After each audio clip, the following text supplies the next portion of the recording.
Oh, that's look at that.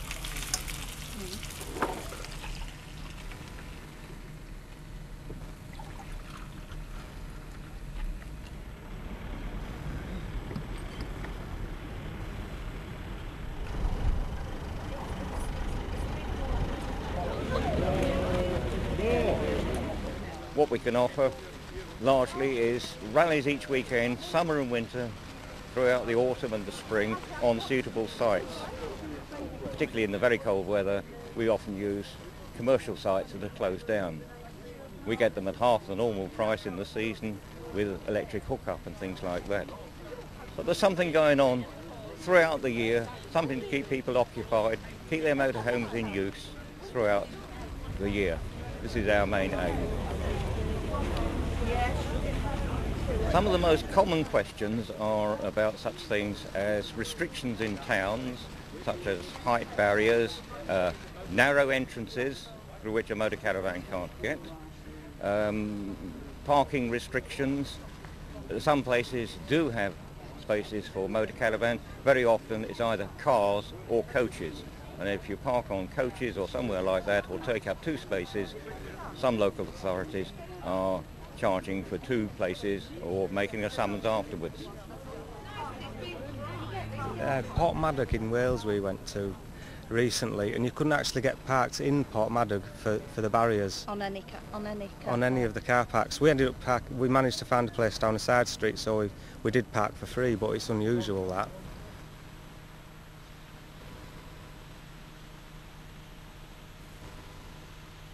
We decided to stop in Kendal on the way back, and Kendal there was no parking, and also we couldn't even get into the supermarket car park to buy some food, and we just drove out of it. We didn't stop.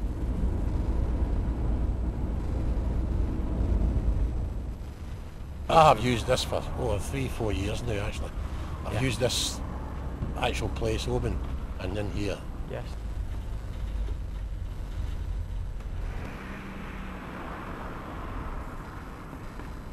Out of quite a lot of towns I do go to, that's about maybe up the top.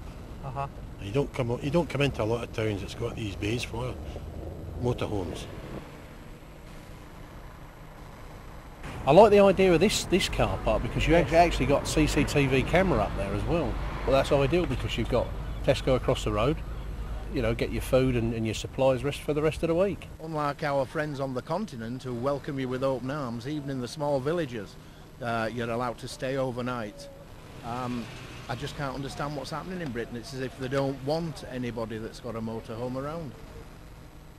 Car parking is atrocious. There's no specific parking for motorhomes.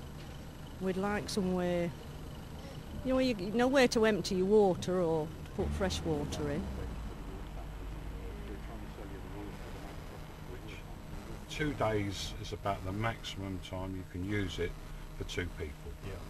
So it's important for you to know where your toilet drops are and where the facilities are dotted around the country. Most of the campsites are now taking much more interest in motorhomes and seeing them as a potential market. We've had a few trips away this year, Northumberland and Wales. Obviously limited by the amount we can spend on campsites. We didn't use any facilities at all, it was just a place to park. £13 for a campsite, isn't it? Yeah. So only not a shop there, there wasn't any facilities there, were they? They said we spoke to a local who said it was like a holiday village. So there was nothing, you couldn't even buy a newspaper, could you? Il faut pouvoir se poser, il faut pas être obligé d'aller dans les terrains de camping. à 25 ou 50 € la nuit, sans les services. Ça, en France, on le voit régulièrement. First couple of weeks, no problem at all because all the campsites are open. But after September, end of September, problems.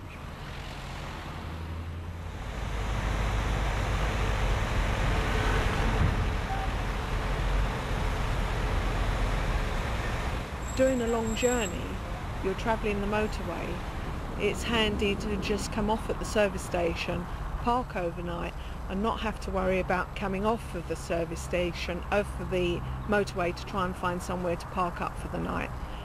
I agree entirely with what you're saying about caravanning. We rely on our motorway service stations, which are not very accommodating for travellers in motor caravans or cars and caravans for that matter. We were late in leaving, so we pulled on the services. You get there and they want to charge you astronomical prices, but there's no services there. You're only paying for the same as the truckers is and things like that on the motorways. I would sooner be in the town. It's much nicer and not so noisy.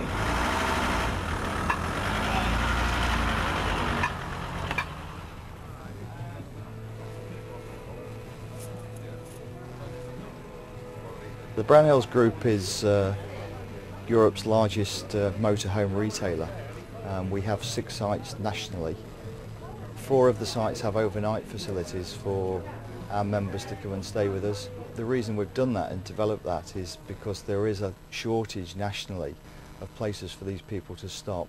I'm fairly new to the industry, but some of the feedback I've had from customers is what a fantastic network of something called airs, which are free overnight stays on the outskirts of towns in Europe, which would be a great idea to develop in the UK.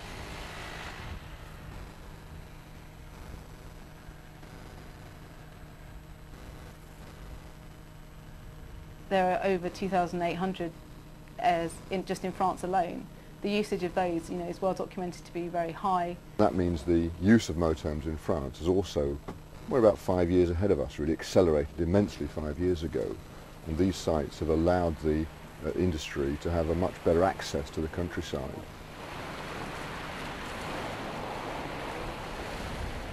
So that's an added camping for France, and we weren't in France as much as we should have been. But for Germany, you need that one. That's quite the ADAC. Stellplatz. Yeah. The facilities in Austria, Germany, Switzerland are exceptional.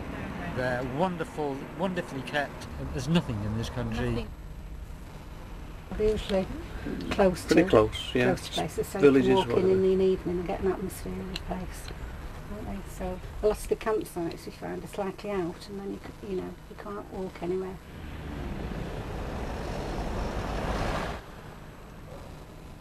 It needs the goodwill of councils. It literally is a motorhome, isn't it? Perhaps they don't understand the problems of motor caravans, and they don't differentiate between motor caravanning and perhaps travellers and gypsies and other people like that.